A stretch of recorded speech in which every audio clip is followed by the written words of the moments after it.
This is the moment Bernstein reveals his philosophy of life. You see, Bernstein shouldn't be remembered for West Side Story. Yes, he was a great conductor, he composed incredible musicals, but there's an opera, Candide, that represents his most valuable legacy, because it was born from his disillusionment with the modern world.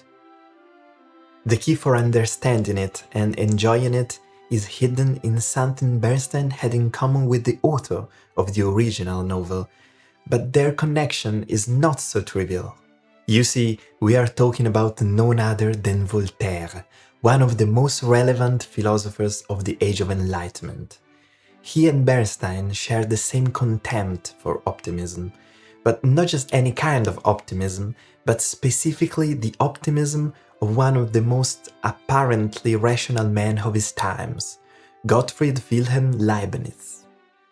Leibniz, who was an incredible mathematician and scientist who made his own contribution in almost every field of human knowledge, had an interesting view on the world. He believed that we live in the best of all possible worlds. Nothing is out of place. Everything is for the good.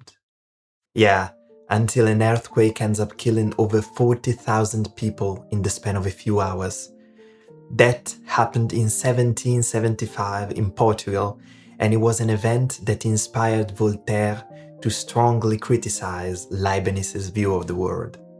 What's even worse is that after the earthquake and the following tsunami, the government started a witch hunt meant to find the culprits of the fury of God. How can then this be the best of all possible worlds? And how can we realize it isn't without falling into nihilism? Voltaire and Bernstein face these questions in their own peculiar ways. Voltaire was inspired by the Portuguese earthquake to write his Candide l'optimisme, intended to make fun of Leibniz's view of the world, and Bernstein, a couple of centuries later, used the story of Candide to talk about his own times. Bernstein wanted to criticize another form of optimism, the ideological absolutism of the American president Joseph McCarthy, who proposed the United States as flawless against the evil menace of communism. But in his finale, Bernstein also proposed a solution against nihilism, much needed in our modern world. Indeed, in our modern world, it is even more relevant, as the chaos of the world just seems to get louder and louder. You see, the first version of the opera is from 1956, after the horrors of World War II. But today we will look at the improved version Bernstein completed in 1989. I called it opera, but the style is closer to the operetta, since it has many light-hearted songs, dances, and its overture is not the classic overture. It is a masterpiece of storytelling, and it makes us experience the chaos in which Candide finds himself during his journey in just a few bars of music.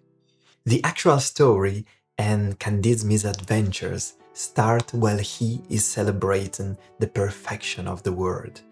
He is very naive, and he believes everything that his tutor tells him about the world. The name of his tutor is Pangloss, and he is a parody of Leibniz himself. Voltaire, in his novel, wanted to show with irony that one must be extremely naive to believe that ours is the best of all possible worlds, and Bernstein, in his music, kept the same satirical attitude. He makes fun of Candide for trying to find a rational and optimistic explanation to war, witch hunts, and STDs. But there are also many sincerely moving moments that make us empathize with the protagonist. During the opera, he ends up being the victim of absurd cruelties and misfortunes, and in the end, even with his effort to remain optimistic, he finds himself completely lost and hopeless.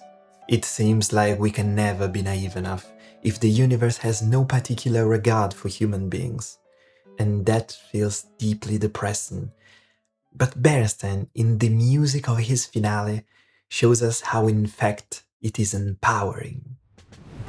By the way, If you enjoy this kind of videos, you should definitely subscribe to Opera Wonder, not to miss other videos and other stories like this one.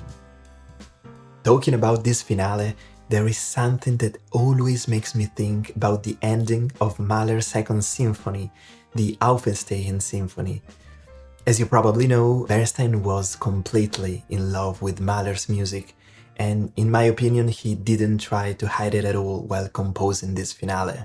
Indeed, after Candide has expressed all his disillusionment with the world, just like in the Greek tragedies, a chorus intervenes.